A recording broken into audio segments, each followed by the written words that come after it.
আসসালামু আলাইকুম dear student, আমি তোমাদের সকলকে আরও একটি নতুন ক্লাসে আমন্ত্রণ জানাচ্ছি।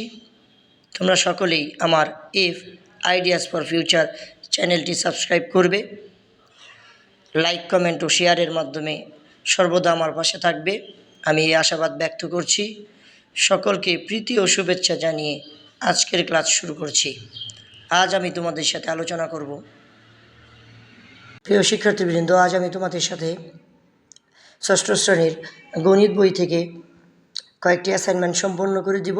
একটু খেয়াল করো। দুটি ড্রামের পানি ধারণ ক্ষমতা যথাক্রমে 222 লিটার ও 348 লিটার। তাহলে এখানে ড্রাম দুটিতে মোট কত লিটার পানি ধরে? সর্বাধিক কত ধারণ ক্ষমতার কলস পূর্ণ সংখ্যক বার পানি দিয়ে ড্রাম দুটি পূর্ণ করা যাবে? এবং ড্রাম দুটি পূর্ণ করতে মোট কত কলস পানি লাগবে? এই একটি সমস্যা আমি তোমাদের সমাধান করে দেব। এখানে কিছু নির্দেশনা আছে, একটু খেয়াল করো। গুণনীয়ক, গসাগু ও গসাগুর সাহায্যে বাস্তব সমস্যার সমাধানের যে ধারণাটি, এটা আমরা এখান থেকে পাবো। এই সমস্যাটি আমি তোমাদেরকে সমাধান করে দিব। এখন আসো, এখানে আমরা ক নম্বর প্রশ্নের মধ্যে যাই। এখানে প্রথম ড্রামে পানি ধরে 228 লিটার আর দ্বিতীয় ড্রামে পানি ধরে কত? 348 লিটার। তাহলে এখানে আমরা মোট যোগ করে কত পাই? 576 লিটার। তাহলে ক নম্বরের উত্তর হলো আমাদের ড্রাম দুটিতে মোট 576 লিটার পানি ধরে। এখন খ নম্বর প্রশ্নে আসো। আরেকবার আমরা খ নম্বরের প্রশ্নটা একটু মনে করতে পারি। একটু খেয়াল করো, খ নম্বরের প্রশ্নটা কী ছিল? সর্বাধিক কত ধারণ ক্ষমতার কলস পূর্ণ সংখ্যক বার পানি দিয়ে ড্রাম দুইটি পূর্ণ করা যাবে? অর্থাৎ সর্বাধিক কত সংখ্যক ধারণ ক্ষমতার পূর্ণ সংখ্যক কলস দ্বারা আমরা এটা পূর্ণ করব। এখানে আমাদের যে কাজটা প্রথমে করতে হবে সেটা হলো, প্রথমে এটার গসাগু বের করতে হবে। তাহলে দুইটি ড্রামের ধারণ ক্ষমতা হলো 222 ও 348 লিটার। তাহলে এখানে আমরা 348 এবং 222-এর মধ্যে গসাগু নির্ণয় করব এবং গসাগুটাই হবে কলসের সর্বাধিক ধারণ ক্ষমতা। এখানে দেখো, আমি গসাগু নির্ণয় পদ্ধতিটি তোমাদেরকে দেখালাম। এই পদ্ধতিতে তোমরা গসাগু নির্ণয় করবে এবং এখান থেকে আমরা দেখো কত পেলাম? 12। অর্থাৎ সর্বাধিক 12 লিটার মাপের কলস দ্বারা ড্রাম দুইটি পূর্ণ করা যাবে। তাহলে এখানে এটার পর আমরা গ নম্বর প্রশ্নে যেতে পারি। তুমি আরেকবার গ নম্বর প্রশ্নটা একটু দেখো। গ নম্বর প্রশ্ন ছিল, ড্রাম দুটি পূর্ণ করতে মোট কত কলস পানি লাগবে? এটা আমরা নির্ণয় করব। ড্রাম দুটি পূর্ণ করতে কত কলস পানি লাগবে এটা আমরা নির্ণয় করব। তাহলে এখানে দেখো, খ নম্বর প্রশ্ন থেকে আমরা কি পাই? কলসের সর্বাধিক পানি ধারণ ক্ষমতা 12 লিটার। তাহলে প্রথম ড্রামে পানি ধরে কত? 222। এটাকে তুমি ভাগ করো 12 দ্বারা, 19 কলস। আর দ্বিতীয় ড্রামে 348, এটাকে ভাগ করো 12 দ্বারা, কত পাবে? 29। তাহলে এই দুইটা যদি তুমি একসাথে যোগ করো, তাহলে ড্রাম দুটি পূর্ণ করতে মোট পানি লাগবে আমাদের কত? 48 কলস। বুঝতে পারছো বিষয়টা? তাহলে এই অঙ্কটি খাতায় লিখে, এই সমস্যাটি খাতায় লিখে তারপর এটি সমাধান করবে। তারপর আসো আরও একটি অ্যাসাইনমেন্টে। এখানে তোমরা আরেকটি অ্যাসাইনমেন্ট খেয়াল করো। প্রিয় শিক্ষার্থীবৃন্দ, এখানে তোমরা আরেকটি অ্যাসাইনমেন্ট খেয়াল করো।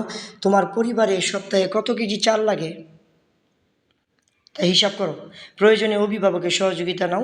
আর এই ক্ষেত্রে আমাদের অভিভাবকের সহযোগিতা নিতেই হবে। কোনো একটি দোকানে গিয়ে প্রতি কেজি চালের মূল্য জেনে নাও।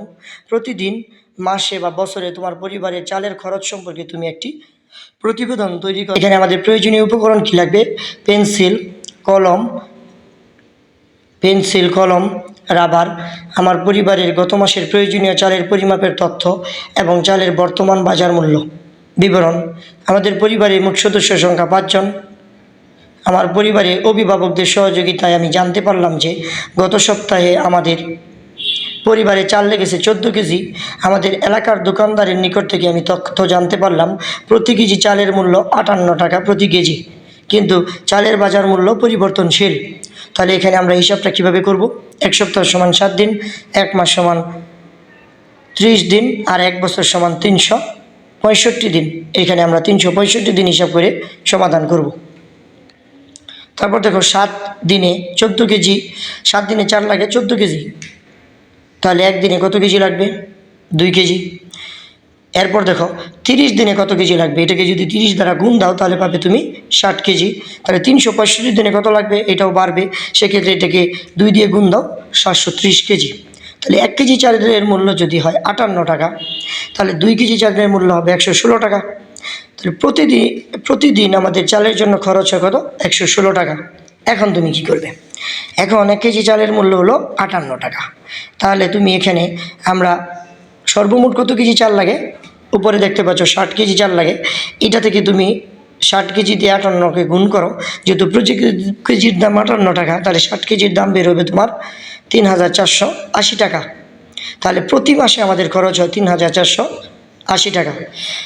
আবার আরেকটু খেয়াল করো, 1 কেজির মূল্য 58 টাকা, তাহলে 730 কেজি চালের মূল্য হবে 730 কেজি ইন্টু 58 টাকা দাও, গুণ করলে এখানে আসে 42,340 টাকা।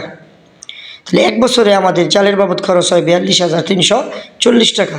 সুতরাং আমাদের পরিবারে চাল বাবদ খরচ হয় প্রতিদিন 116 টাকা, প্রতি মাসে 3480 টাকা এবং প্রতি বছর 42,340 টাকা।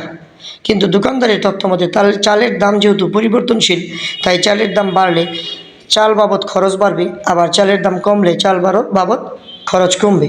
তাহলে এখানে আমি তোমাদেরকে আরও একটি অ্যাসাইনমেন্ট সম্পূর্ণ করে দিলাম। এই অ্যাসাইনমেন্টটা তোমরা খাতায় প্রথমে তুলবে, তারপর নিজে নিজে সমাধান করবে। আমি যেভাবে দেখিয়ে দিলাম এভাবে সমাধান করবে। তারপর এরকম অনুরূপ আরও একটি সমস্যার সমাধান করার চেষ্টা করবে। সেক্ষেত্রে কী করতে পারো, সেক্ষেত্রে তুমি অন্যান্য তোমার আর বাসায় প্রয়োজনীয় চাল বাদে যে অন্যান্য উপকরণ আছে সেগুলোর হিসাবও তুমি এভাবে বের করতে পারো, এবং এটার মাধ্যমে তুমি তোমার পরীক্ষায় যে ধরনের প্রশ্নগুলো আসবে সেগুলো থেকে একটা সম্যক ধারণা পাবে, এবং এটার দ্বারা তুমি সেক্ষেত্রে যে কোনো ধরনের হিসাব করতে সক্ষম হবে। আমি আশা করি তোমাদেরকে যে দুটি অ্যাসাইনমেন্ট আমি দেখালাম, এই দুটি অ্যাসাইনমেন্ট তোমরা খুব ভালো করে বুঝতে পারছো, এবং তোমাদের সকলের সর্বাঙ্গীন মঙ্গল কামনা করছি। সবাই আমার চ্যানেলের সাথে থাকো, সবগুলো ভিডিও প্রথম থেকে শেষ পর্যন্ত দেখবে, এবং তোমাদের সবার মঙ্গল কামনা করছি। আসসালামু আলাইকুম।